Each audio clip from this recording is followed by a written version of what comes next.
What if the traditions we celebrate today, the costumes, the feasts, the lights, are echoes of a past so ancient it feels almost otherworldly? Take Halloween, for instance. Did you know its roots stretch back over 2,000 years to a Celtic festival called Samhain, where the boundary between the living and the dead was said to blur? Or that Christmas, with its evergreen trees and gift-giving, has ties to Roman Saturnalia, a festival of feasting and role reversals. These celebrations we hold dear didn't just appear out of thin air. They're the living legacy of ancient rituals steeped in mystery and meaning that have shaped our cultural identity in ways we rarely stop to think about. In this video, we're going on a journey to uncover the origins of these timeless traditions. From the bonfires of Beltane to the lantern-lit nights of Diwali, we'll explore how ancient festivals laid the groundwork for the celebrations we know today. What secrets do these rituals hold? How did they evolve over centuries, adapting to new cultures and beliefs? And why do they still resonate with us even in our modern world? Join us as we peel back the layers of history, revealing the surprising, often forgotten stories behind the festivals that define us. This is more than just a look at the past. It's a chance to see how the echoes of ancient traditions continue to shape our lives in ways we might not even realize. Ready to dive in? Let's begin. In ancient societies, festivals weren't just about fun and feasting. They were the heartbeat of life itself. These gatherings played a crucial role in shaping the social, spiritual, and even agricultural rhythms of entire civilizations. Picture this, a community coming together under the open sky, not just to celebrate but to honor the gods, ensure a bountiful harvest, or mark the turning of the seasons. These events were woven into the very fabric of daily life, serving as both a calendar and a compass for ancient peoples. Take the Roman festival of Saturnalia, for example. Held in mid-December, it wasn't just a time for lavish feasts and gift-giving. It was a moment when social norms were flipped upside down, masters served their slaves, and roles were reversed in a symbolic act of equality and renewal. This wasn't mere entertainment, it was a way to reset the social order, reminding everyone of their shared humanity and the cyclical nature of life. Or consider the Egyptian festival of Opet, a grand celebration in Thebes that honored the god Amun-Ra. For weeks, the city came alive with processions, music, and offerings. But this wasn't just a religious spectacle. It was a time for the pharaoh to reaffirm his divine connection to the gods, ensuring the fertility of the land and the prosperity of the kingdom. The festival was a powerful reminder that the ruler and the gods were intertwined, and their harmony was essential for the well-being of the people. These festivals weren't isolated events, they were deeply tied to the natural world. Harvest festivals, for instance, were a way to give thanks for the earth's abundance while ensuring that the gods would favor the next planting season. Solstices and equinoxes marked the turning points of the year, guiding agricultural practices and spiritual observances alike. In a world without modern technology, these celebrations were a way to align human life with the rhythms of nature, creating a sense of order and purpose. But beyond their practical functions, these gatherings also strengthened community bonds. Imagine the entire village or city coming together, sharing food, stories, and rituals. These moments of collective joy and reflection reminded people of their shared identity and common goals.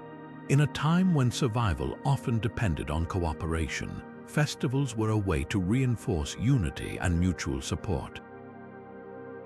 As we peel back the layers of these ancient celebrations, it's impossible not to notice the deeper symbolism at play.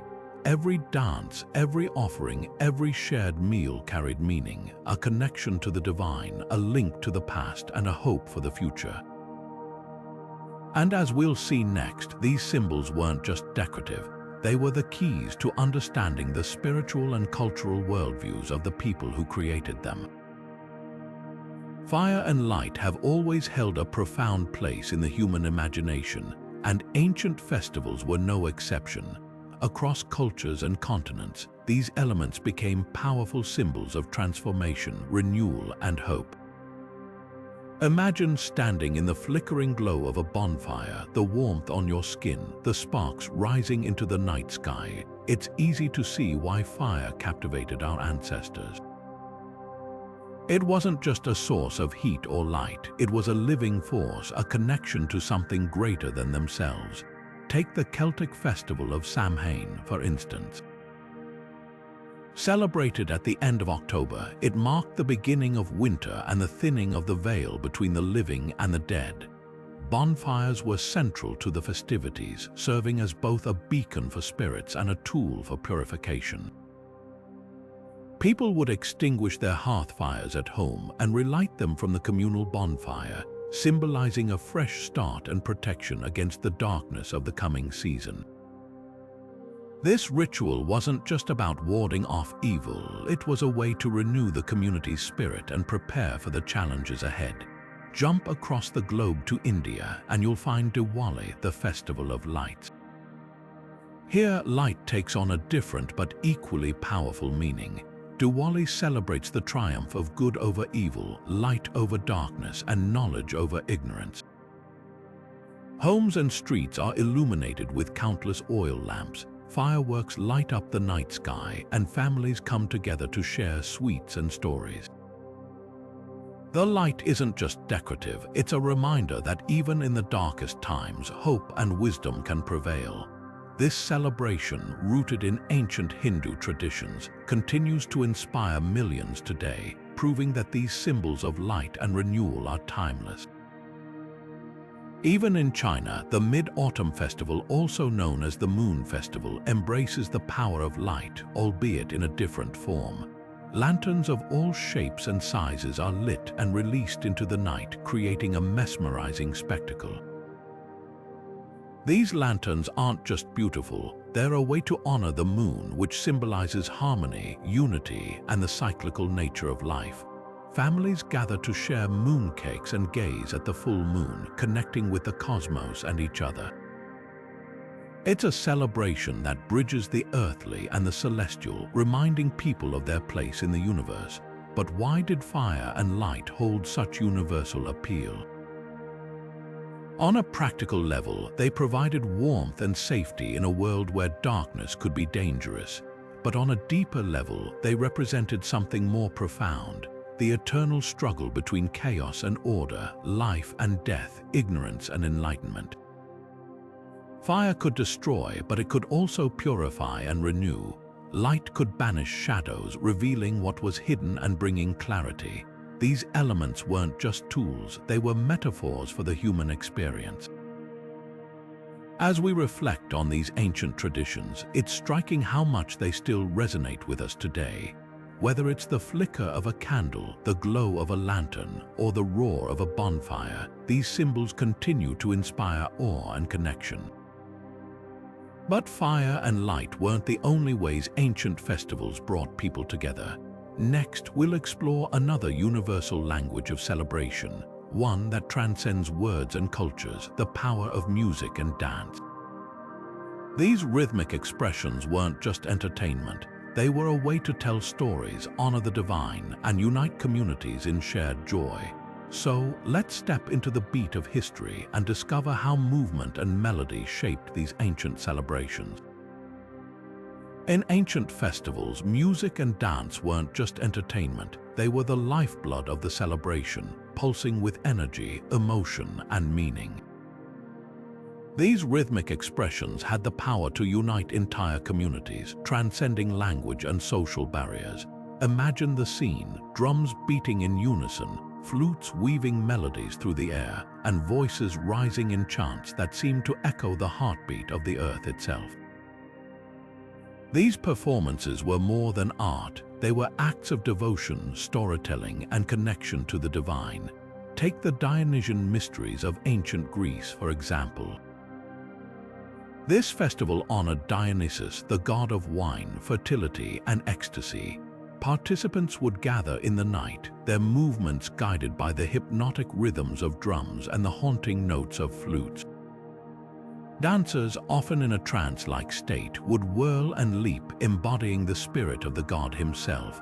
This wasn't just a party, it was a sacred ritual, a way to connect with the divine through the raw, unfiltered power of music and movement. The dances were believed to break down the barriers between the human and spiritual worlds, allowing worshippers to experience a profound sense of unity and transcendence. Across the ocean, the Aztecs held their own vibrant ceremonies, often centered around Quetzalcoatl, the feathered serpent god. Here, music and dance were woven into the fabric of daily life, but during festivals they took on an even greater significance. Drums, known as huehuetls, would reverberate through the temples, their deep, resonant tones calling the people to gather. Dancers, adorned in elaborate feathered costumes, would move in intricate patterns, their steps telling stories of creation, sacrifice, and renewal. These performances weren't just for show. They were a way to honor the gods, ensure the balance of the cosmos, and reaffirm the community's place within it. What made these musical and dance traditions so universal? Perhaps it was their ability to communicate what words could not. Whether through the primal beat of a drum or the graceful arc of a dancer's arm, these performances conveyed emotions and ideas that were too vast, too profound for ordinary speech. They allowed people to tap into something greater than themselves, a shared sense of purpose, a connection to the divine, or simply the joy of being alive. But music and dance weren't the only ways ancient festivals brought people together. Just as rhythmic movements and melodies could stir the soul, so too could the shared experience of food and feasting. These communal meals were more than just a chance to eat. They were a celebration of abundance, gratitude, and togetherness. In the next section, we'll explore how food became a central part of these ancient rituals, nourishing not just the body but the spirit as well. From lavish banquets to simple offerings, these culinary traditions remind us that even the most basic act of sharing a meal can be a profound and meaningful ritual. In ancient festivals, food was far more than sustenance. It was a sacred act, a way to bridge the gap between the human and the divine. Across cultures, the act of sharing a meal became a powerful symbol of abundance, gratitude, and unity. Whether it was a lavish feast for the gods or a simple offering of bread and wine, these culinary traditions were deeply woven into the fabric of ancient rituals, creating a connection that transcended the physical world. Take, for example, the ancient Greeks who celebrated the Thesmophoria, a festival dedicated to Demeter, the goddess of grain and fertility. During this event, women would bake honey cakes shaped like animals and offer them to the goddess. These cakes weren't just treats, they were a form of devotion, a way to thank Demeter for her blessings and ensure her continued favor. The act of baking and sharing these offerings was a communal experience, reinforcing bonds within the community while honoring the divine forces that sustained them. Similarly, in the Jewish Passover, the ritual meal known as the Seder is steeped in symbolism. Each dish on the table, bitter herbs, unleavened bread, a roasted lamb shank, tells a story of liberation and faith. The sharing of these foods isn't just about remembering the past, it's about bringing the story to life, connecting each generation to the struggles and triumphs of their ancestors. This shared meal becomes a living tradition, a way to honor history while strengthening family ties. And then there's the Roman festival of Ceres, where the first fruits of the harvest were offered to the goddess of agriculture. These offerings weren't just about giving thanks, they were a way to ensure the fertility of the land for the coming year. The communal feasts that followed were a celebration of abundance, a reminder that the earth's bounty was a gift to be cherished and shared. This idea of gratitude and communal celebration echoes in modern traditions like Thanksgiving, where food becomes a way to express thanks and bring people together. But food in ancient festivals wasn't just about celebration, it was also a way to connect with the divine. In many cultures, offerings of food were believed to nourish the gods, creating a reciprocal relationship between humans and the spiritual realm. The act of preparing and sharing these meals was a form of worship, a way to honor the forces that governed life and death, growth and decay. These ancient culinary traditions remind us that food is more than just fuel for the body, it's a way to nourish the soul. Whether it's the honey cakes of ancient Greece, the symbolic dishes of Passover, or the harvest feasts of Rome, these rituals show us that sharing a meal can be a profound act of connection, gratitude, and reverence.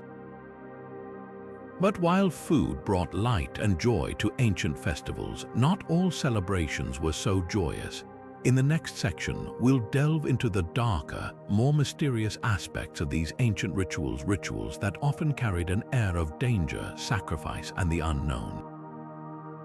So, let's step into the shadows and uncover the secrets that lie beneath the surface of these timeless traditions.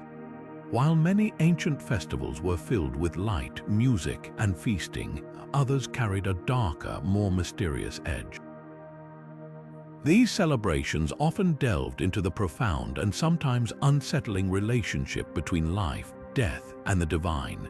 For some cultures, the act of sacrifice, whether of animals, crops, or even humans, was seen as a necessary offering to the gods, a way to ensure balance, fertility, and protection. These rituals, though jarring to modern sensibilities, reveal a deep reverence for the cycles of existence and the forces that govern them. Take the Aztec festival of Panquitsalistli, honoring Huitzilopochtli, the god of sun and war. This event was marked by elaborate processions, dances, and offerings, but at its heart was a solemn act, the sacrifice of captives, whose blood was believed to nourish the sun and sustain the cosmos. To the Aztecs, this wasn't an act of cruelty, but one of cosmic necessity. They saw life as a cycle of giving and receiving, and these sacrifices were a way to repay the gods for their gifts of light, rain, and life itself. The festival was a reminder that existence was fragile, sustained only through constant reciprocity with the divine. Similarly, in ancient Carthage, the people performed rituals to honor Baal-Hamon, a god associated with fertility and agriculture. Historical accounts describe the sacrifice of children, a practice that has sparked intense debate among scholars. While interpretations vary, many believe these acts were seen as the ultimate offering, a way to secure the gods' favor and ensure the prosperity of the community. These rituals, though haunting, reflect a worldview where life and death were deeply intertwined, and the well-being of the many often outweighed the fate of the few. Even in cultures where human sacrifice was rare or absent, offerings of animals or crops played a similar role. In ancient Greece, for example, the festival of Thargelia included the sacrifice of a pharmakos, a scapegoat who symbolically carried away the community's misfortunes. This act of purification was believed to restore harmony and protect the city from disaster. While the sacrifice was often symbolic rather than literal, the underlying idea was the same: to maintain balance between the human and divine realms. These practices may seem distant and unfamiliar, but they reveal a common thread: the belief that the sacred and the sacrificial were inseparable. Life was seen as a gift, and giving something of value, whether a harvest, an animal, or even a human life, was a way to honor that gift. These rituals were not just about appeasing the gods, but about acknowledging the interconnectedness of all things, the delicate balance that sustained the world. As we reflect on these ancient traditions, it's clear that they were far more than mere ceremonies. They were profound expressions of humanity's relationship with the cosmos. And just as these festivals were tied to the rhythms of life and death, they were also deeply connected to the movements of the heavens. In the next section, we'll explore how ancient peoples looked to the stars, using celestial events to guide their celebrations and shape their understanding of the world. From solstices to eclipses, the sky itself became a stage for some of the most awe-inspiring rituals in human history. The night sky has always been a source of wonder, a vast canvas of stars that ancient peoples used to navigate not only their physical journeys but their spiritual ones as well. For many cultures, the movements of the sun, moon, and planets weren't just celestial events. They were divine messages, moments when the heavens aligned with the rhythms of life on Earth. Ancient festivals often revolved around these cosmic milestones, marking times of renewal, balance, and connection to the gods. Consider Stonehenge, the iconic stone circle in England. For centuries, its purpose remained shrouded in mystery, but we now know it served as a kind of astronomical calendar. During the summer solstice, the longest day of the year, the rising sun aligns perfectly with the monument's central axis, casting its first rays through the heart of the structure. This wasn't just a stunning visual spectacle, it was a sacred moment, a time when the sun's power was believed to be at its peak. For the Neolithic people who built Stonehenge, this alignment was a symbol of cosmic harmony, a reminder of their place within the greater cycles of nature. Halfway across the world, the Maya of Mesoamerica also looked to the stars for guidance, but their focus was often on Venus. Known as the morning star, Venus was associated with the god Kukulkan, a deity of creation and renewal. The Maya meticulously tracked Venus's movements, using its cycles to time their festivals and rituals. When Venus rose as the morning star, it was seen as a harbinger of change, a celestial signal to prepare for war, planting, or celebration. The precision of their astronomical calculations was staggering, revealing a deep understanding of the cosmos and its influence on human life. Even in ancient Egypt, the Nile's annual flooding was tied to the rising of the star Sirius, known as Sathais. When Sirius appeared just before dawn, it signaled the start of the inundation, a life-giving event that brought fertility to the land. The Egyptians celebrated this moment with the festival of Sathais, a time of gratitude and renewal. For them, the alignment of Sirius with the sun was a divine act, a cosmic partnership that ensured the survival of their civilization. These celestial alignments weren't just about marking time, they were about finding meaning in the vast, often incomprehensible universe. By tying their festivals to the movements of the heavens, ancient peoples created a sense of order and purpose, linking their lives to something greater than themselves. The solstices, equinoxes, and lunar cycles became moments of cosmic harmony, times when the boundaries between the human and divine seemed to blur. But while the stars and planets guided these ancient celebrations, they weren't the only way people connected with the divine. On the ground, masks and costumes played an equally powerful role, transforming ordinary individuals into vessels of the sacred. In the next section, we'll explore how these elaborate disguises allowed people to step into the roles of gods, spirits, and mythical beings, becoming living symbols of the forces that shaped their world. From the animal masks of tribal rituals to the ornate regalia of royal ceremonies, these costumes were more than just adornments, they were gateways to the divine. In ancient festivals, masks and costumes were far more than decorative. They were powerful tools of transformation, allowing participants to step into the roles of gods, spirits, and ancestors.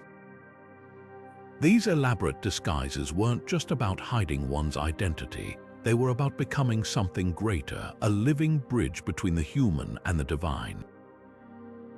Imagine slipping on a mask and feeling the weight of history and myth settle onto your shoulders, your every movement now charged with meaning and purpose. This was the magic of these rituals, a way to transcend the ordinary and connect with forces beyond the everyday. Take the Roman festival of Lupercalia, celebrated in mid-February. During this wild and raucous event, young men donned the skins of goats, transforming into the mythical Luperci, wolf-like figures associated with fertility and purification. These costumes weren't just for show, they were a way to embody the primal energy of the wolf, a symbol of strength and renewal. As they ran through the streets, striking bystanders with strips of goat hide, they weren't just performing a ritual, they were channeling the spirit of the wild, invoking its power to cleanse and protect the community. Across the African continent, the Egingun festivals of the Yoruba people offer another striking example. Here, elaborately costumed figures known as Egingun represent the spirits of ancestors, returning to the world of the living to offer guidance, blessings, and warnings. The costumes are intricate and layered, often made from vibrant fabrics that shimmer and sway with every movement. When an Egingun appears, it's not just a person in a costume, it's the embodiment of ancestral wisdom, a living connection to the past. The dance of the Egingun is mesmerizing, a blend of grace and power that speaks to the enduring influence of those who came before. These traditions weren't isolated to the ancient world. Today, we see their echoes in celebrations like Carnival, where masks and costumes take center stage. From the glittering masquerades of Venice to the vibrant parades of Rio, these modern festivals carry the spirit of their ancient predecessors. The act of wearing a mask still holds that same sense of transformation, allowing people to step outside themselves and embrace a new identity, even if just for a night. It's a reminder that the line between the ordinary and the extraordinary is often thinner than we think. But masks and costumes weren't the only way ancient festivals brought stories to life. Just as these physical transformations allowed people to embody gods and ancestors, storytelling offered another way to connect with the past and the divine. Through myths, legends, and oral traditions, ancient peoples preserved their histories, shared their values, and honored the forces that shaped their world. In the next section, we'll explore how storytelling became a cornerstone of these celebrations, weaving together the threads of memory, belief, and imagination into a tapestry that continues to inspire us today. Long before books or written records, stories were the lifeblood of ancient cultures, weaving together the threads of history, spirituality, and identity. Myths and legends weren't just tales told around the fire. They were the foundation of festivals, giving meaning to rituals and connecting people to the divine. These narratives shaped how communities understood the world, offering explanations for the mysteries of life, death, and the changing seasons. In many ways, the stories themselves became sacred, passed down through generations and brought to life in the celebrations that defined their culture. Take the Greek myth of Persephone, for instance. Her story, one of abduction, loss, and eventual return, wasn't just a dramatic tale. It was the backbone of the Eleusinian Mysteries, one of the most revered festivals in ancient Greece. Persephone's descent into the underworld and her mother Demeter's grief explained the cycle of the seasons, winter's barrenness and spring's rebirth. During the festival, participants reenacted key moments of the myth, immersing themselves in the emotional journey of the goddesses. This wasn't just entertainment, it was a way to connect with the divine forces that governed life and nature. The story of Persephone became a living, breathing part of the festival, reminding people of the delicate balance between life and death, light and darkness. In the cold north, the Norse festival of Yule was similarly steeped in myth. The tales of the god Baldur, whose death and rebirth symbolized the return of the sun, were central to the celebrations. The winter solstice, the longest night of the year, was seen as a time of cosmic struggle, a battle between light and dark, warmth and cold. By retelling Baldur's story, the Norse people found solace and hope in the promise that the sun would return, bringing life back to the frozen earth. The myths weren't just stories, they were a way to make sense of the world's cycles, offering comfort in the face of uncertainty. What made these myths so powerful was their ability to transcend time and place. They weren't confined to the pages of a book or the walls of a temple. They lived in the hearts and minds of the people, Oral traditions played a crucial role in preserving these narratives, with storytellers passing them down from one generation to the next. These stories were performed, chanted, and sung, often during festivals, turning them into shared experiences that united the community. The act of storytelling itself became a ritual, a way to honor the past and ensure the survival of cultural memory. But myths and legends weren't just about explaining the world, they were also about shaping it. The stories told during festivals often carried moral lessons, reinforcing values like courage, loyalty, and respect for the natural world. They reminded people of their responsibilities to the gods, to each other, and to the land that sustained them. In a world without written laws or formal education, these stories were a way to teach and inspire, ensuring that the wisdom of the past was never lost. As we reflect on the power of storytelling in ancient festivals, it's clear that these narratives were more than just entertainment. They were the heartbeat of cultural identity. They provided the framework for rituals, the rationale for offerings, and the emotional resonance that made festivals truly meaningful. But while stories gave festivals their soul, another element gave them their structure, the passage of time. In the next section, we'll explore how ancient peoples used festivals to mark the rhythms of the year, turning the cycles of the sun, moon, and stars into moments of celebration and reflection. From solstices to harvests, these events weren't just about honoring the gods, they were about understanding humanity's place in the grand tapestry of time. For ancient civilizations, time wasn't just a linear progression of days and years. It was a living, breathing rhythm, shaped by the cycles of nature and the movements of the heavens. Festivals became more than just celebrations. They were the very framework of time itself, a way to mark the seasons, guide agricultural practices, and honor the milestones of life. These events weren't arbitrary, they were deeply tied to the natural world, serving as a kind of calendar that kept communities in sync with the cosmos. Take the Babylonian Akitu festival, for example. Held in the spring, it marked the beginning of the new year and was one of the most important events in the Babylonian calendar. For 12 days, the city of Babylon came alive with processions, rituals, and reenactments of the creation myth. But this wasn't just a time for revelry, it was a way to reset the cosmic order. The king would undergo a symbolic humiliation, reaffirming his role as a servant of the gods, and the people would renew their vows to the divine. The Akitu festival was a reminder that time wasn't just a human construct, it was a sacred cycle governed by the gods and reflected in the turning of the seasons. On the other side of the world, the Inca celebrated Rémi, the festival of the sun, held during the winter solstice. This was a time when the sun was at its weakest, and the Inca people sought to strengthen it with offerings and ceremonies. The festival was a way to honor Inti, the sun god, and ensure his return to full power, but it was also a practical event marking the start of a new agricultural cycle. The Inca relied on the sun's warmth to grow their crops, and Rémi was a way to align their lives with the rhythms of nature.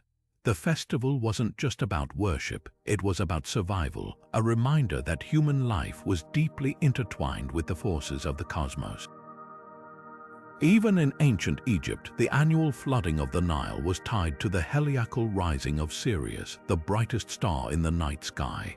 This celestial event signaled the start of the inundation, a life-giving flood that brought fertility to the land.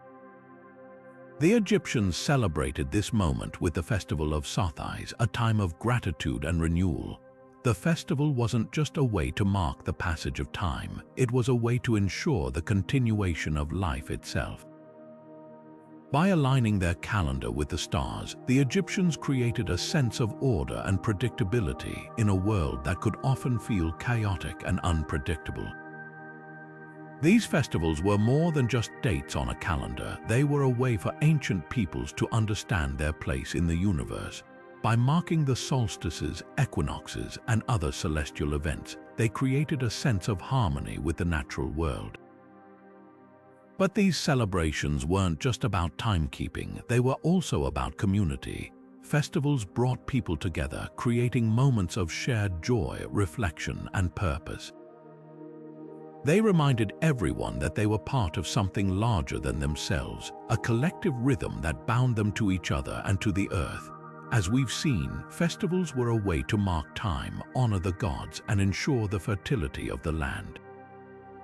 But they also played another crucial role. They brought people together, fostering a sense of unity and belonging. In the next section, we'll explore how these ancient gatherings strengthened community bonds, turning individual lives into a shared story. From feasts to dances, these events weren't just about the gods or the stars, they were about the people who celebrated them and the connections that made their world whole. Festivals in the ancient world were more than just moments of celebration. They were the threads that wove communities together, creating a tapestry of shared identity and belonging. Imagine a bustling marketplace, a crowded temple square, or an open field filled with laughter, music, and the hum of conversation.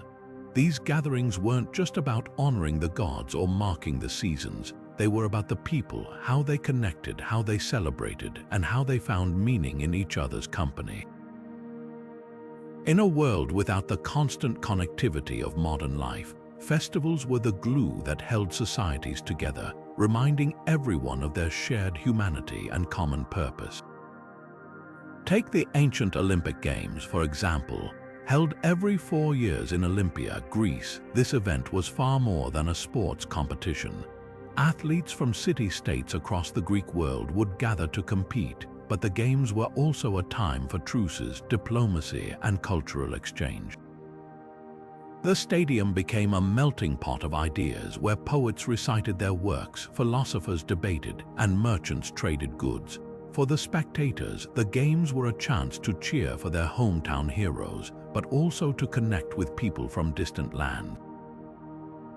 The Olympics weren't just about physical prowess, they were a celebration of unity, a reminder that even in a fragmented world, people could come together in peace and mutual respect.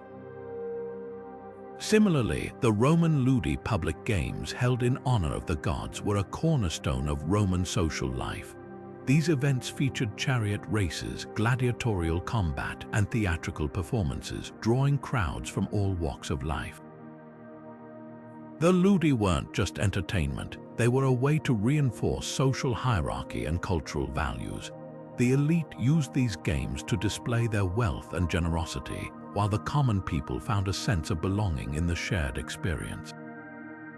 The roar of the crowd, the thrill of the race, the drama of the stage, these moments created a collective memory, a shared story that defined what it meant to be Roman. But festivals weren't just about grand spectacles. Even in smaller communities, gatherings like harvest festivals or local religious ceremonies played a vital role in fostering connection. Picture a village square at dusk where families gathered to share food, dance, and tell stories. These simple yet profound moments were a way to strengthen bonds, resolve conflicts, and pass down traditions. In a world where survival often depended on cooperation, festivals were a reminder that no one was truly alone. They were a celebration of interdependence, a way to honor the ties that bound people together. What made these gatherings so powerful was their ability to create a sense of shared identity. Whether through the competitive spirit of the Olympics, the communal joy of the Ludi, or the warmth of a village feast, festivals reminded people that they were part of something larger than themselves. They weren't just individuals, they were members of a family, a community, a culture. These events reinforced the values that held societies together: loyalty, respect, and the importance of working together for the common good.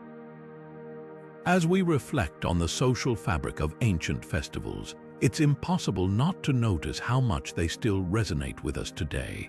Whether it's a local fair, a national holiday, or a global sporting event, we still gather to celebrate, connect, and find meaning in each other's company. But while festivals often celebrated life, they also honored those who had passed on. In the next section, we'll explore how ancient peoples used festivals to remember the dead, creating a bridge between the living and the ancestors who shaped their world.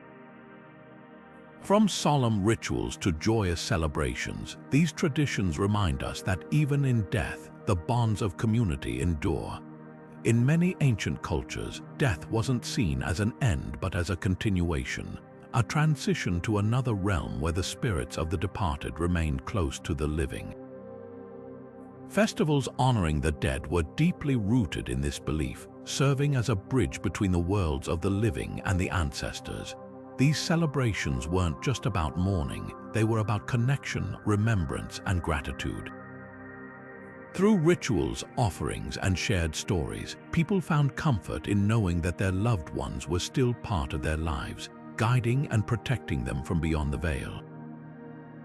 The Roman festival of Parentalia is a striking example of this connection. Held over 9 days in February, it was a time for families to visit the tombs of their ancestors, offering gifts of flowers, wine, and food. The quiet, solemn nature of Parentalia stood in contrast to many other Roman festivals, reflecting the intimate and personal relationship between the living and the dead. This wasn't just a duty, it was an act of love and respect, a way to honor those who had shaped the family's history and identity. By remembering their ancestors, Romans reinforced the idea that the past was never truly lost, it lived on in the present, guiding the future. On the other side of the world, the Mexican Day of the Dead, or Dia de los Muertos, offers a vibrant and colorful celebration of the same idea. Far from being a somber occasion, this festival is a joyous reunion with loved ones who have passed on. Families create elaborate altars adorned with marigolds, candles, and photographs, offering the favorite foods and drinks of the deceased. The belief is that, for a brief time, the spirits return to visit their families, sharing in the festivities and the warmth of their loved ones' memories. It's a celebration of life as much as death, a reminder that love and connection transcend the boundaries of mortality. These festivals of remembrance weren't just about honoring individuals, they were about maintaining a relationship with the past. Ancestors were seen as protectors and guides, their wisdom and blessings essential for the well-being of the living. By keeping their memory alive, communities ensured a sense of continuity, linking generations together in a chain of shared heritage. This connection to the dead provided comfort in times of loss and uncertainty, offering a sense of stability in a world that could often feel unpredictable. But while these festivals honored the dead, they also celebrated the living. They were a reminder that life and death are part of the same cycle, each giving meaning to the other. By acknowledging the presence of their ancestors, people found strength and purpose, knowing they were part of something larger than themselves. These traditions continue to resonate today, offering timeless lessons about love, memory, and the enduring bonds that connect us all. As we've seen, festivals honoring the dead were about more than remembrance, they were about creating a dialogue between the past and the present. But life isn't just about looking back, it's also about moving forward. In the next section, we'll explore how ancient festivals marked the milestones of life, guiding individuals through the transitions of birth, adulthood, and beyond. From coming-of-age rituals to marriage ceremonies, these celebrations were a way to navigate the journey of life, ensuring that every step was taken with purpose and meaning. Ancient festivals weren't just about marking time or honoring the gods, they were also deeply personal, guiding individuals through the most significant moments of their lives. Birth, marriage, adulthood, and even spiritual rebirth were celebrated with rituals that gave meaning to these transitions, helping people navigate the challenges and joys of life's journey. These rites of passage weren't just ceremonies, they were acts of transformation, turning ordinary moments into sacred milestones. Take the Greek festival of Thesmophoria, for example. Held in honor of Demeter, the goddess of grain and fertility, this 3-day event was exclusively for women. It celebrated not only the fertility of the earth but also the fertility of women themselves, marking their roles as mothers and nurturers. During the festival, women would share stories, perform rituals, and fast together, creating a powerful sense of solidarity. Thesmophoria wasn't just about honoring Demeter, it was about affirming the strength and significance of womanhood, helping women embrace their identities and responsibilities in a society that often overlooked their contributions. On the other side of the world, the Native American sun dance stands as a profound example of spiritual rebirth and transformation. This intense and deeply personal ritual, practiced by tribes such as the Lakota and Cheyenne, involved days of fasting, dancing, and prayer. Participants sought visions and guidance, often enduring physical hardship to demonstrate their commitment to the community and the spirits. The sun dance wasn't just a test of endurance, it was a way to shed the old self and emerge renewed, connected to the spiritual forces that governed life. For many, it marked a passage into a deeper understanding of their place in the world, a moment of profound personal and communal significance. Marriage, too, was often celebrated with festivals that went far beyond the simple union of two individuals. In ancient India, the festival of Vivaha was a multi-day event filled with rituals, prayers, and feasts. Each step of the ceremony, from the exchange of vows to the circling of the sacred fire, was imbued with symbolism, reflecting the couple's new roles as partners and their connection to the divine. The festival wasn't just about the couple, it was about the entire community who came together to bless and support the new family. These rituals helped the couple transition into their new life, surrounded by the love and guidance of their community. Even the transition to adulthood was marked by festivals that shaped young people's identities and prepared them for their roles in society. In ancient Sparta, the Crypteia was a rigorous initiation ritual for young men, testing their courage, resourcefulness, and loyalty to the state. Similarly, among the Maasai of East Africa, the Unoto ceremony marked the passage of young warriors into elderhood, complete with dances, songs, and symbolic shaving of their long hair. These rituals weren't just about proving one's worth, they were about forging a sense of identity and purpose, helping individuals step into their new roles with confidence and clarity. What made these festivals so powerful was their ability to turn personal transitions into communal events. They reminded people that life's milestones weren't just individual achievements, they were part of a larger story, one that connected them to their ancestors, their communities, and the divine. These rituals provided guidance, support, and a sense of belonging, helping people navigate the uncertainties of life with grace and purpose. But while festivals marked the joyful and transformative moments of life, they also played a crucial role in healing and purification. In the next section, we'll explore how ancient peoples used festivals to cleanse the body and spirit, restoring balance and harmony in times of illness, crisis, or moral failing. From sacred baths to communal exorcisms, these rituals remind us that healing isn't just a physical act, it's a spiritual one, deeply tied to the rhythms of the cosmos and the well-being of the community. So, let's step into the world of ancient healing festivals and discover how they offered hope and renewal in the face of life's challenges. In the ancient world, healing wasn't just about curing the body, it was about restoring balance to the entire self, including the mind and spirit. Many festivals incorporated rituals of purification, designed to cleanse individuals and communities of physical, emotional, and spiritual impurities. These practices reveal a profound understanding of the interconnectedness of health and spirituality, reflecting the belief that true wellness required harmony between the physical and the unseen forces that governed life. Take the Roman festival of February, for example. Held in February, this month-long celebration was named after the Latin word febuum, meaning purification. The rituals of February were deeply symbolic, involving sacrifices, offerings, and the use of sacred branches to sweep away the old and make way for the new.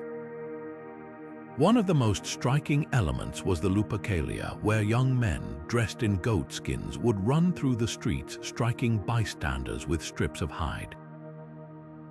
Far from being a chaotic spectacle, this act was believed to purify the city and its people, driving out malevolent spirits and ensuring fertility for the coming year.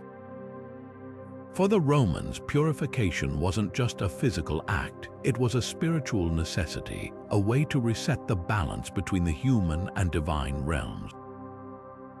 Across the globe, in Japan, the ancient practice of misogi illustrates a similar connection between water and spiritual cleansing. This Shinto ritual involves standing beneath a waterfall or immersing oneself in a river, symbolizing the washing away of impurities and negative energies.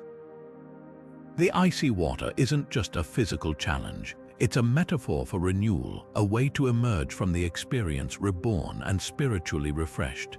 Misogi reflects the belief that water, as a life-giving force, holds the power to purify not just the body but the soul as well.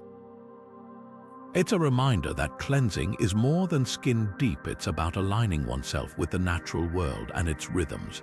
These rituals of healing and purification weren't just individual acts, they often involved the entire community.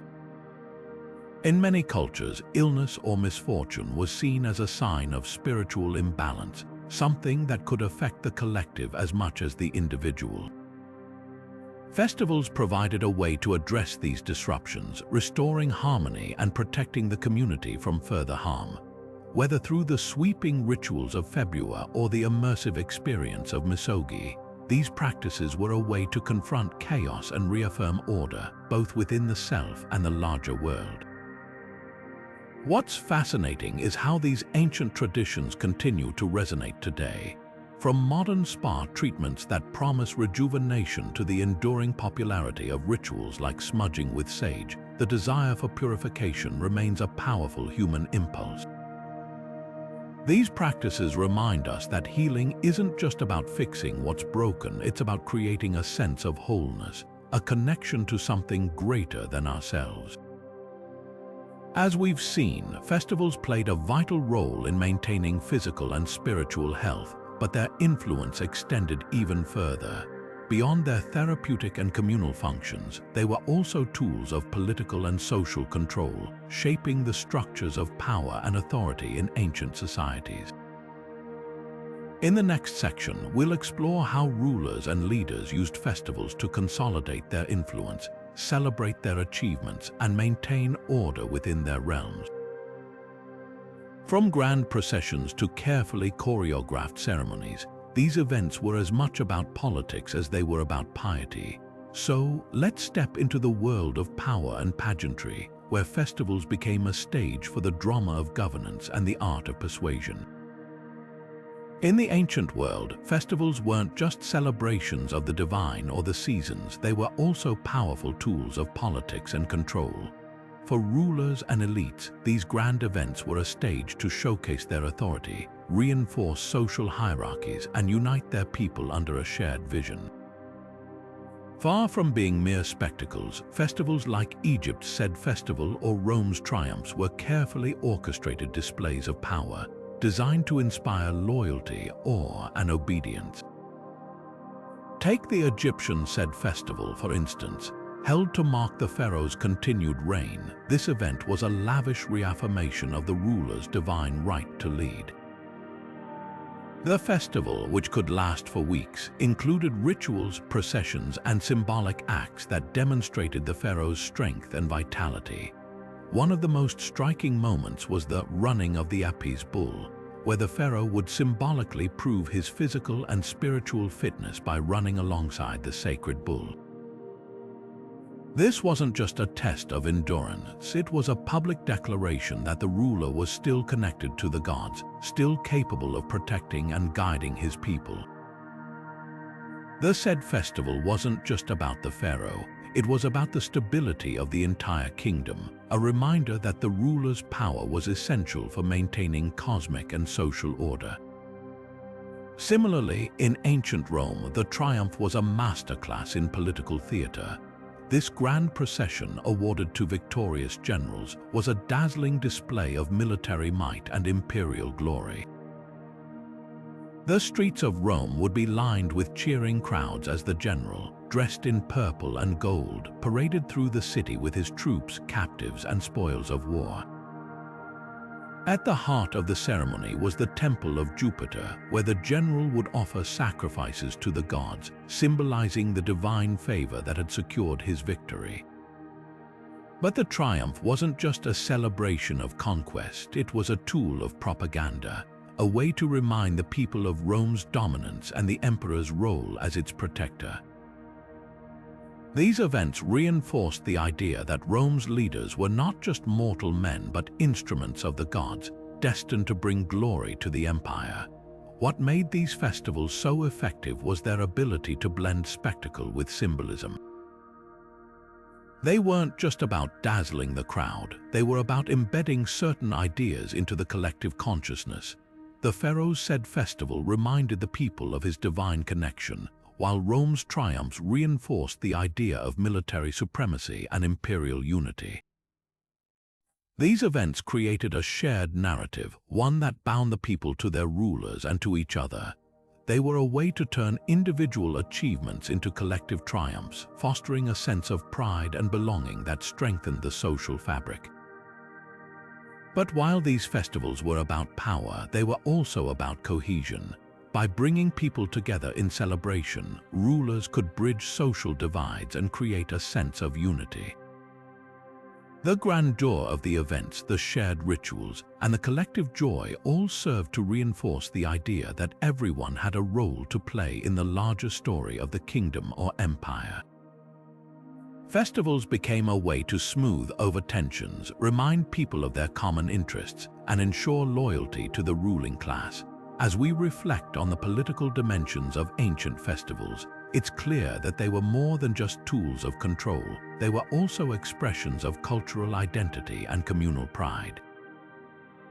But while rulers used festivals to consolidate their power, these events also played a crucial role in another aspect of ancient life: trade and commerce.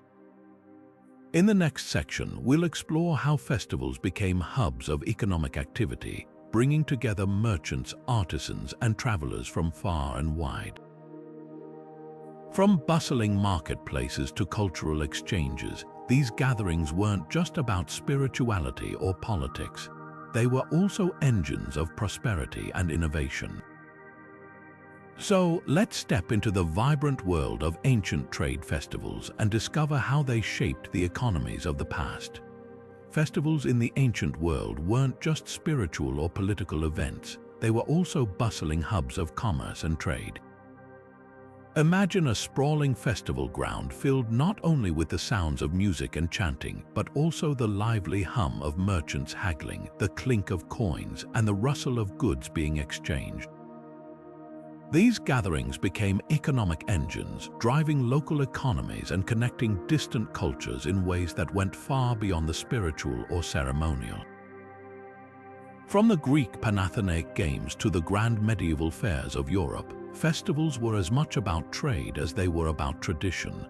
Take the Panathenaic Games, for instance. Held in Athens every 4 years in honor of the goddess Athena, this festival was a dazzling display of athleticism, art, and civic pride, but it was also a major economic event. Merchants from across the Mediterranean would flock to Athens, setting up stalls filled with exotic goods, spices from the East, fine textiles from Egypt, and intricate pottery from local artisans. The games themselves drew crowds from far and wide, creating a captive audience for these traders. This wasn't just a market, it was a cultural exchange where ideas and traditions flowed as freely as goods. The Panathenaic Games became a microcosm of the ancient world's interconnectedness, proving that festivals could be both a celebration of the divine and a driver of prosperity. Medieval Europe's great fairs, such as the Champagne fairs in France, took this concept to new heights. These sprawling events, often held in conjunction with religious festivals, attracted merchants from across the continent. Cloth, wine, spices, and even rare books changed hands, creating a vibrant marketplace that fueled the medieval economy. But these fairs weren't just about buying and selling, they were also about forging connections. Merchants from Italy, Flanders, and beyond would gather to negotiate contracts, share news, and build networks that spanned kingdoms. The Champagne fairs became a cornerstone of medieval commerce, transforming regional festivals into international events that shaped the economic landscape of Europe. What made these festival markets so powerful was their ability to bring people together, not just to trade goods but to exchange ideas. A merchant from the East might introduce new spices to a European cook, or a craftsman from the North might learn a novel technique from a Southern artisan. The festivals became melting pots of innovation where cultures collided and creativity flourished. They were a reminder that commerce isn't just about transactions, it's about connection, about the human desire to share and learn from one another. But while festivals fueled trade and cultural exchange, they also played a crucial role in something equally vital: artistic expression. In the next section, we'll explore how these gatherings became stages for creativity, showcasing everything from music and dance to theater and visual art. From the grand amphitheaters of Rome to the intricate performances of ancient India, festivals were a canvas for the imagination, a place where art and culture thrived. So, let's step into the world of ancient artistic expression and discover how festivals became a celebration of human creativity. Festivals in the ancient world weren't just about honoring the gods or celebrating the seasons. They were also vibrant platforms for artistic expression where creativity flourished in every form imaginable.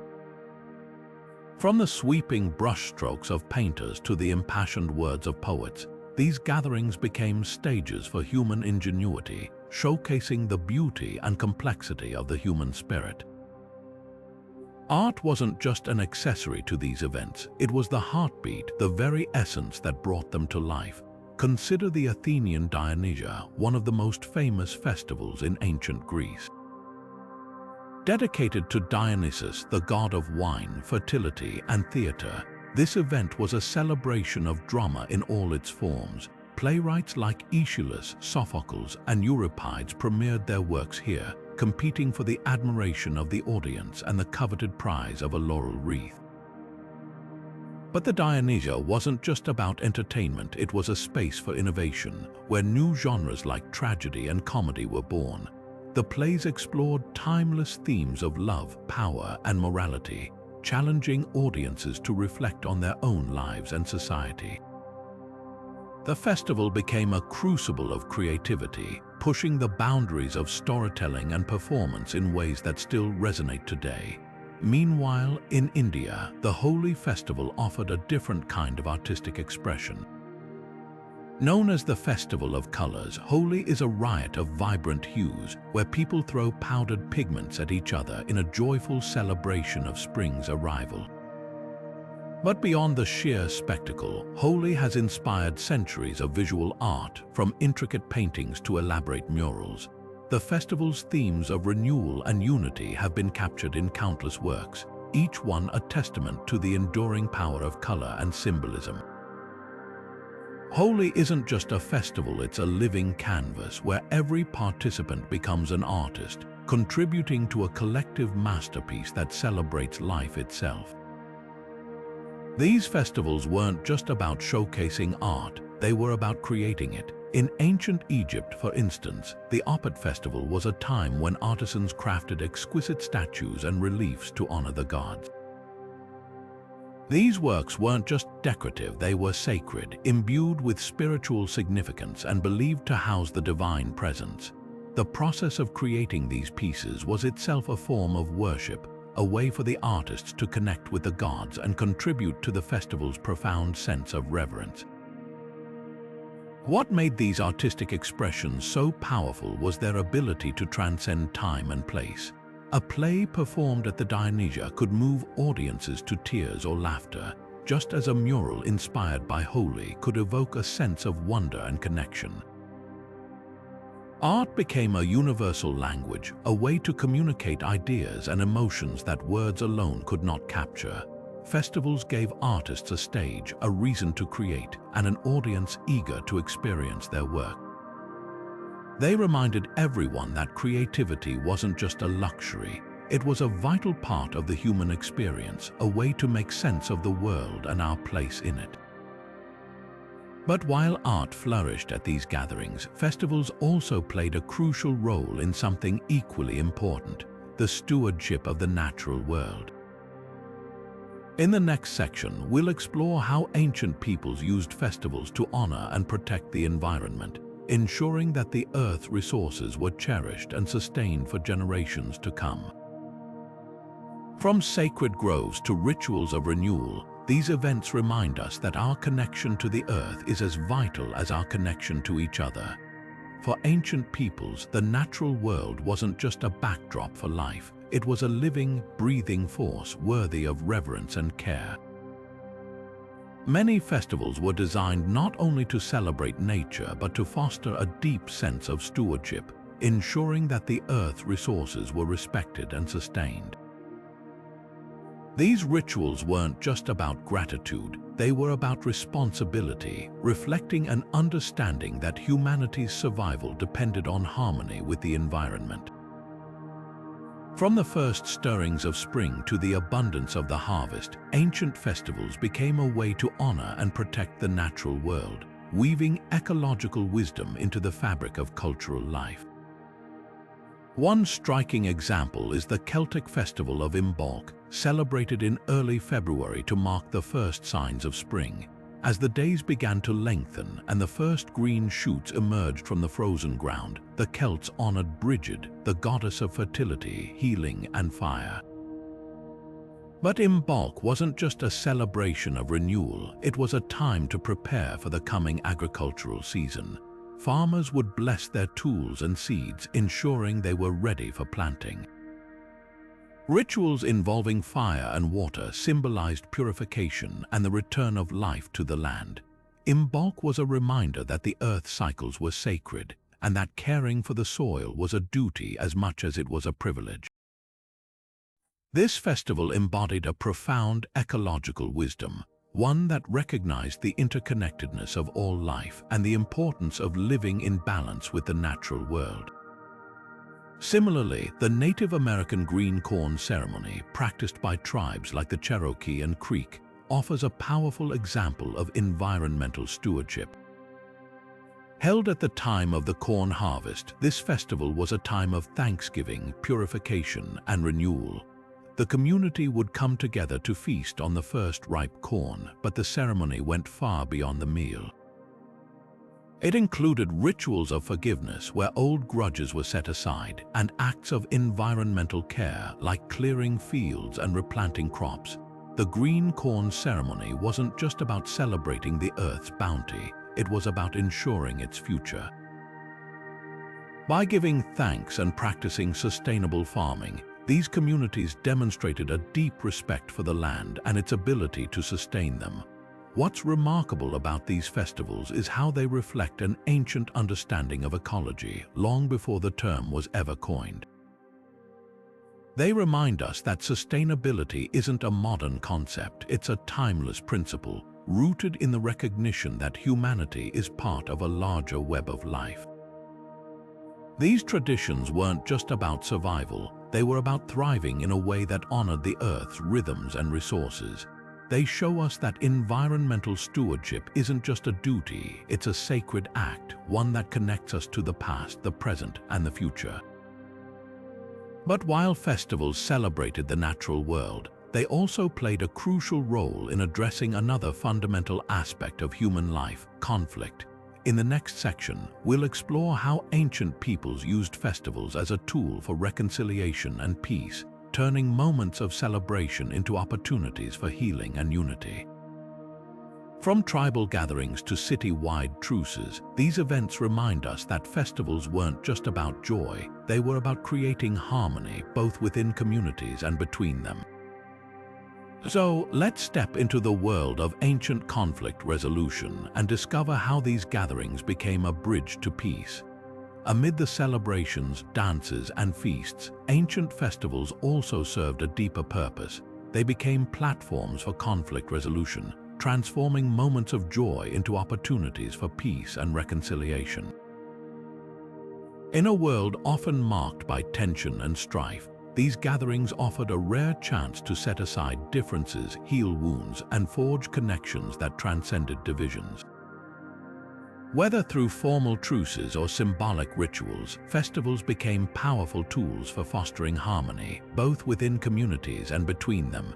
Take the Olympic truce, for example. For over 1,000 years, the ancient Olympic Games weren't just about athletic prowess, they were a cornerstone of diplomacy. Months before the Games began, messengers would travel across Greece proclaiming the sacred truce.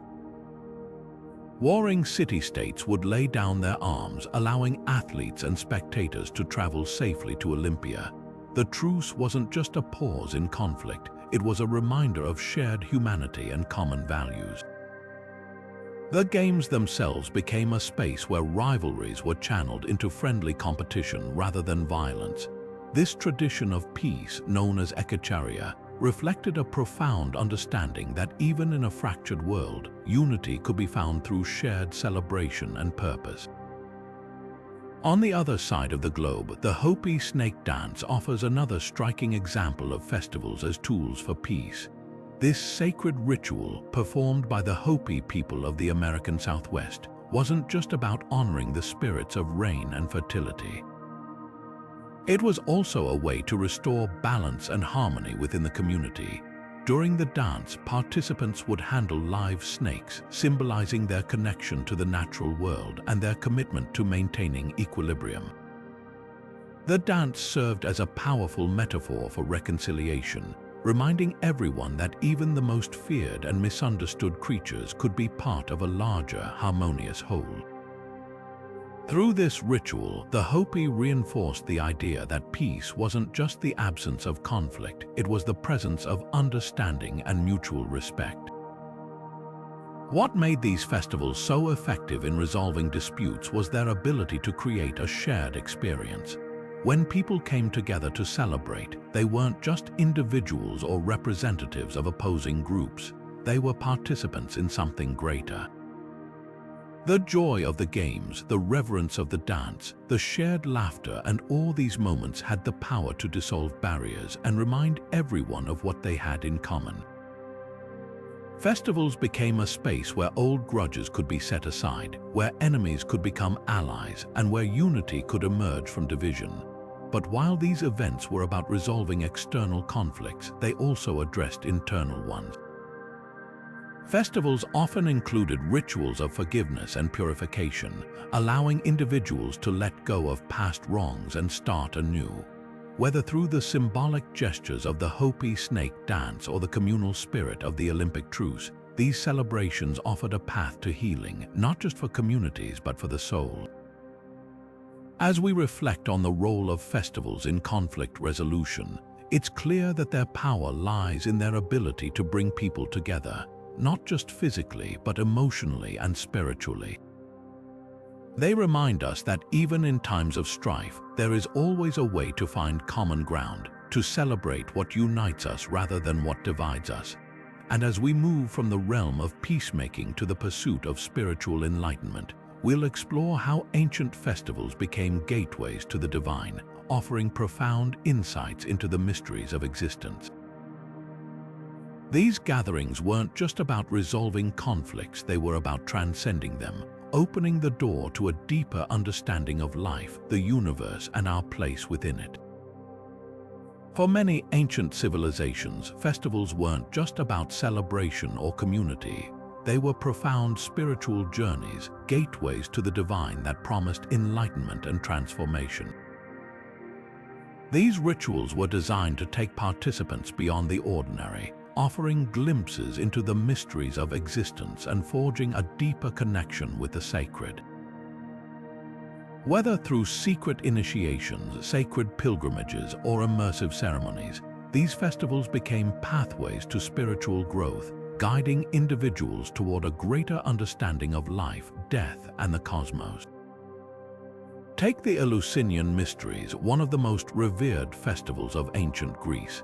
Held in honor of Demeter and Persephone, this secretive event drew initiates from across the Hellenic world, all seeking a deeper understanding of the cycles of life and death. The rituals, shrouded in mystery, were said to reveal profound truths about the afterlife, offering comfort and hope to those who participated. Initiates would undergo a series of purifications, fasts, and symbolic acts, culminating in a powerful revelation that left them forever changed. The Eleusinian Mysteries weren't just a festival, they were a spiritual awakening, a way to confront the unknown and emerge with a renewed sense of purpose and connection to the divine. On the other side of the world, the Hindu Kumbh Mela offers a different yet equally transformative experience. This massive pilgrimage, held every 12 years at sacred river sites in India, brings millions of devotees together in a quest for purification and enlightenment. The Kumbh Mela is rooted in the belief that bathing in the holy waters during this auspicious time can wash away sins and lead to spiritual liberation. But it's not just about the physical act of purification. The festival is a profound communal experience filled with rituals, teachings, and moments of deep reflection. For many, it's a chance to step away from the distractions of daily life and reconnect with their spiritual essence, emerging with a sense of clarity and renewal. What made these festivals so powerful was their ability to create a space for transformation. They weren't just about following rituals or reciting prayers. They were about experiencing something beyond words, something that touched the soul. The Eleusinian Mysteries and the Kumbh Mela, though vastly different in form, shared a common goal: to bridge the gap between the human and the divine, offering participants a chance to transcend their everyday existence and glimpse the eternal.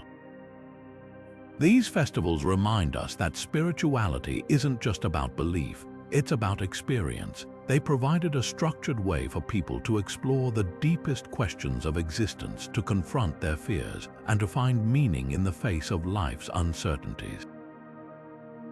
Whether through the secret rites of Eleusis or the communal immersion of the Kumbh Mela, these events offered a sense of connection not just to the gods, but to something larger than oneself. As we reflect on the spiritual dimensions of ancient festivals, it's impossible not to notice how they also served another vital purpose: preserving the cultural heritage of the people who celebrated them. These rituals weren't just about personal enlightenment, they were about passing down traditions, values, and stories from one generation to the next. In the next section, we'll explore how festivals became living repositories of cultural memory, ensuring that the wisdom of the past continued to shape the future. From sacred dances to oral traditions, these gatherings were a way to honor the ancestors and keep their legacy alive. So, let's step into the world of cultural preservation and discover how ancient festivals became the keepers of history. Ancient festivals were more than just moments of celebration. They were living repositories of cultural memory, carefully preserving the traditions, stories, and values that defined a people. These gatherings weren't just about honoring the gods or marking the seasons. They were about safeguarding the essence of a culture, ensuring that its wisdom and identity were passed down through generations. In a world without written records or mass media, festivals became the keepers of tradition, the thread that connected the past to the present and the future. Take the Japanese Junmatsuri, for example. This month-long festival, held in Kyoto, dates back over 1,000 years and is one of the most famous cultural events in Japan. Originally a ritual to appease the gods during a plague, it has evolved into a vibrant celebration of Kyoto's history and heritage. The festival's centerpiece is the grand procession of elaborately decorated floats, each one a masterpiece of craftsmanship and artistry. But these floats aren't just beautiful, they're also vessels of memory. Many are adorned with tapestries and carvings that depict historical events, myths, and legends, turning the procession into a moving museum of Japanese culture. The Janmatsuri isn't just a festival, it's a living link to the past, a way for modern Japanese people to connect with their ancestors and the stories that shaped their world. Similarly, the Native American powwow serves as a powerful example of cultural preservation. These gatherings, which vary among tribes but share common elements, are vibrant expressions of indigenous identity. Through drumming, dancing, and storytelling, powwows keep ancient traditions alive, passing down knowledge and values to younger generations. Each dance, each song, each piece of regalia carries meaning, whether it's a tribute to ancestors, a celebration of nature, or a prayer for healing. Powwows aren't just performances, they're acts of cultural resilience, a way for indigenous communities to honor their heritage and ensure its survival in a rapidly changing world. What's remarkable about these festivals is how they've adapted over time while staying true to their roots. They've evolved to reflect contemporary realities, yet they remain deeply rooted in the traditions of the past.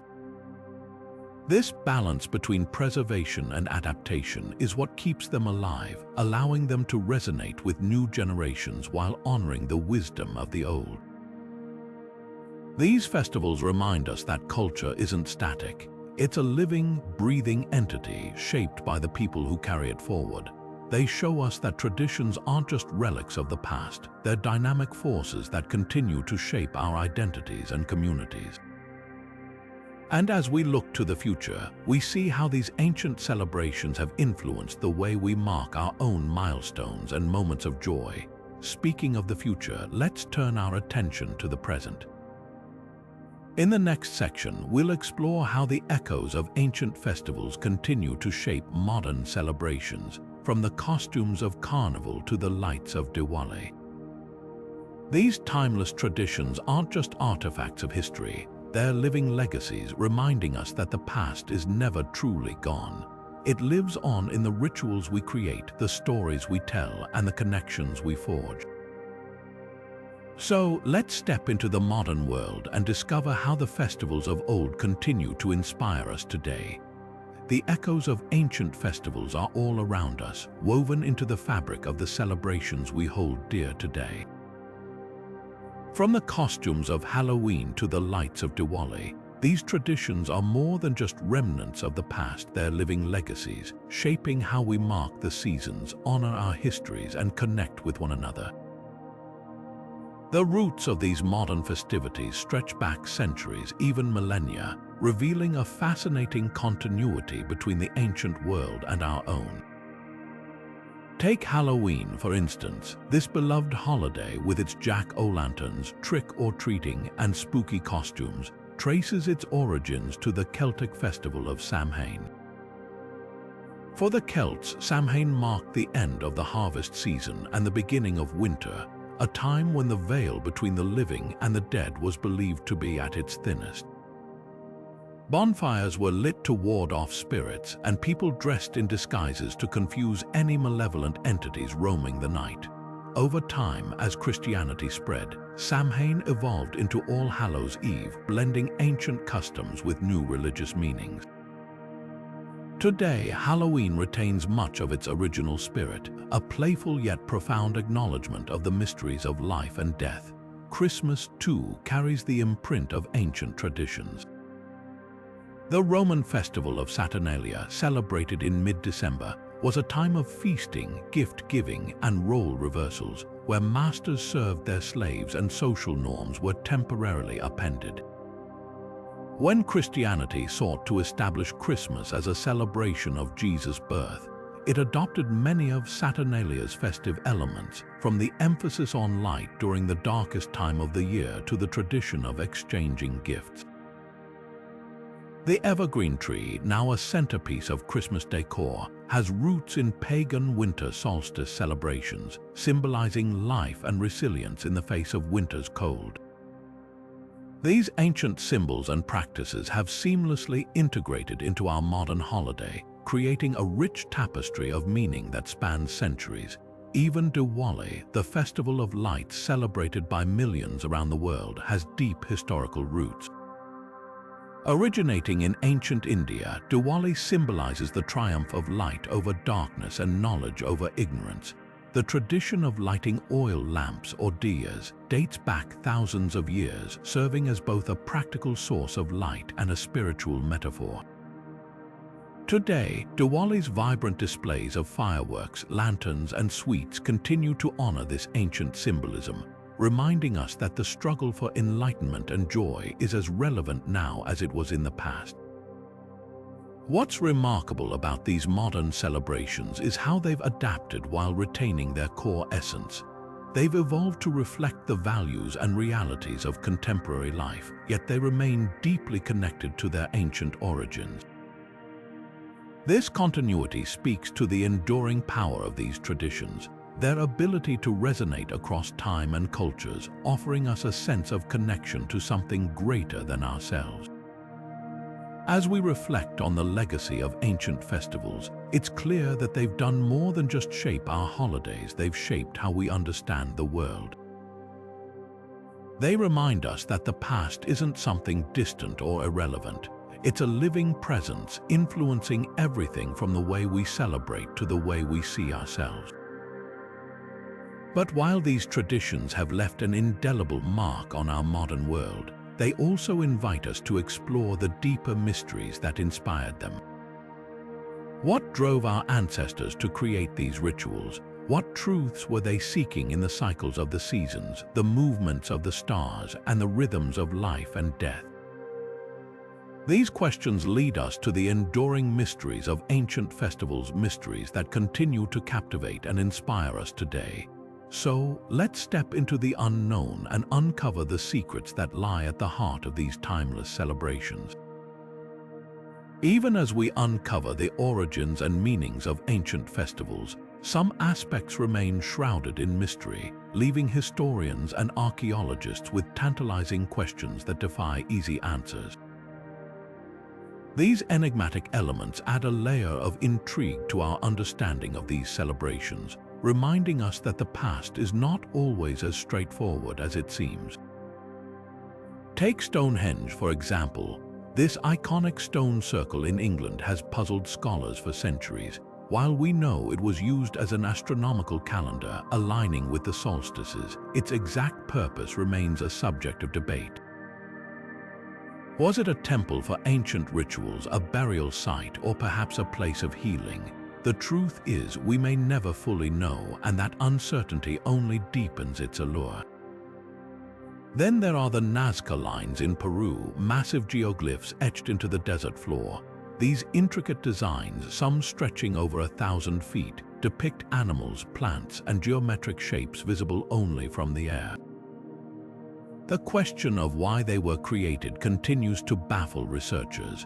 Were they part of a religious festival, a celestial map, or perhaps a way to communicate with the gods?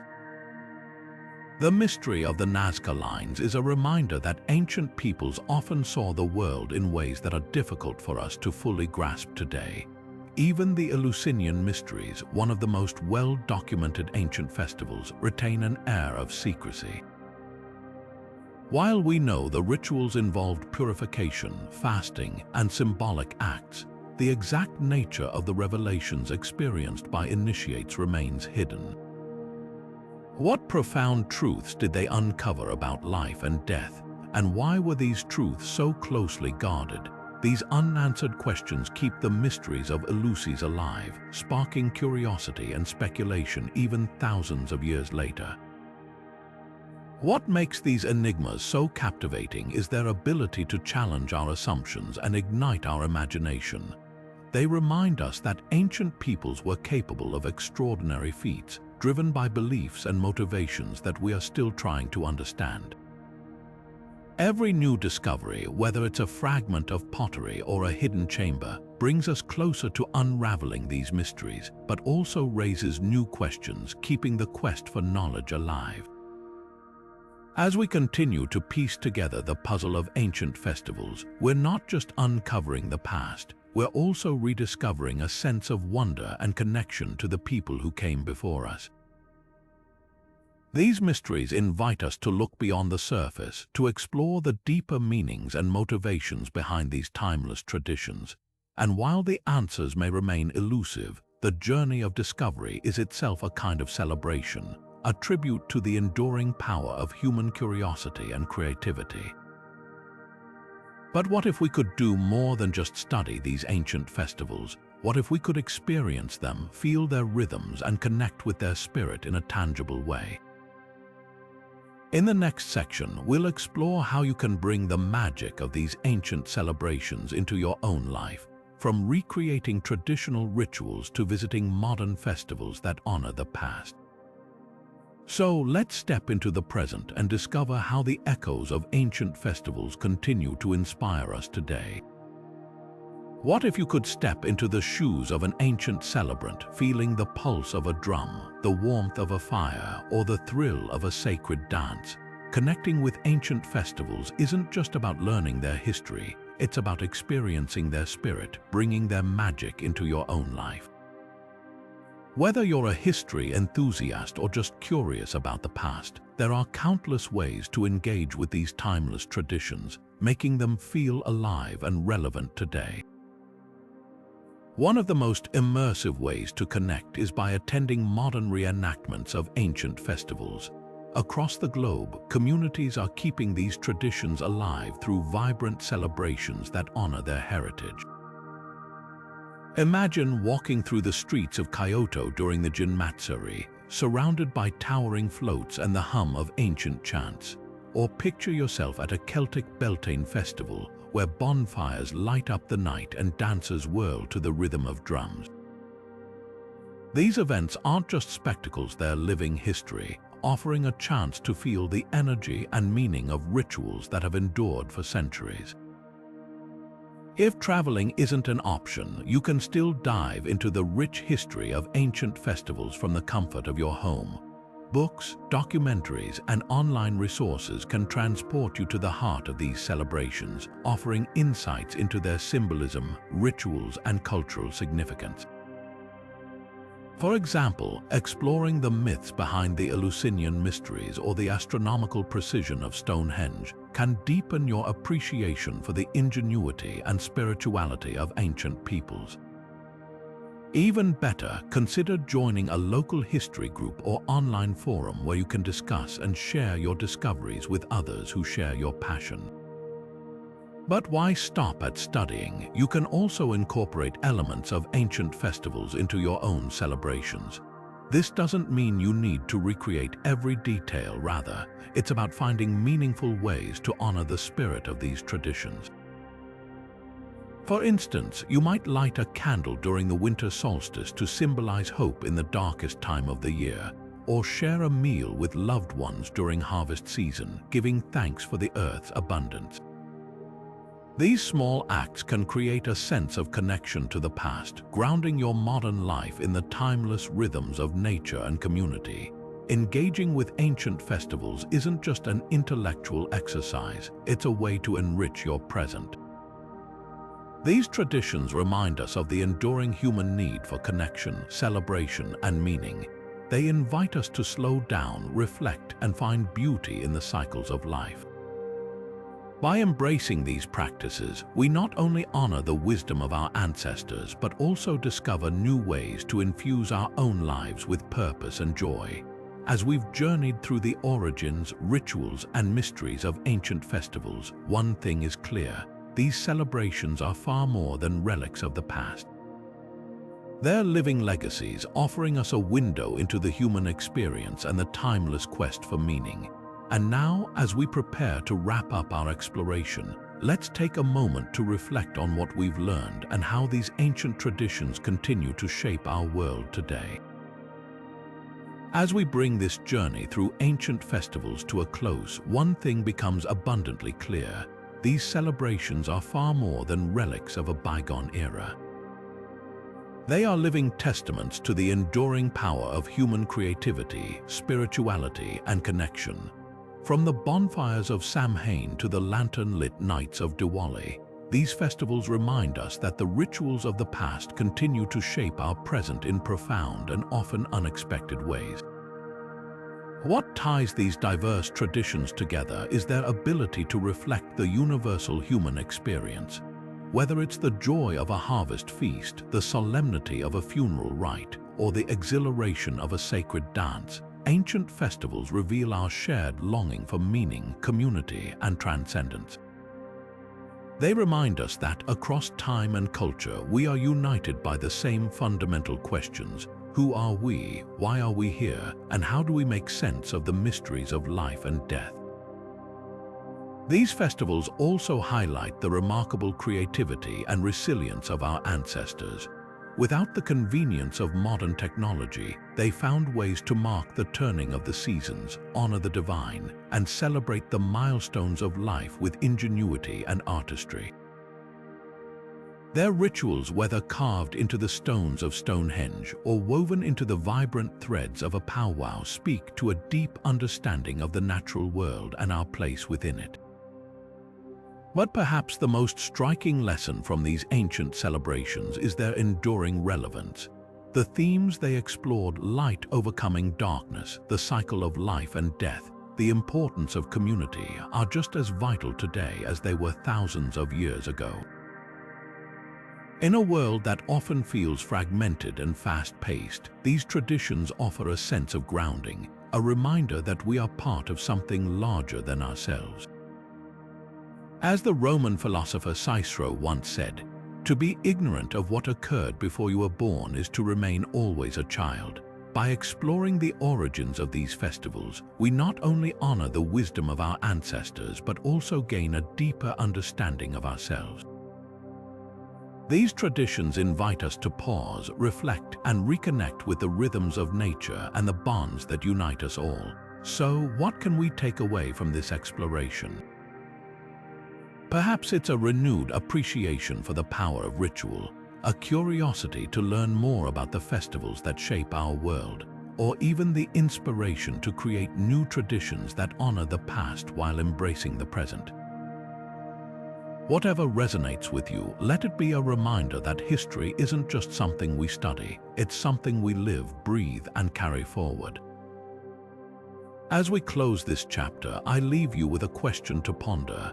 How might these ancient festivals inspire you to find meaning, connection, and joy in your own life?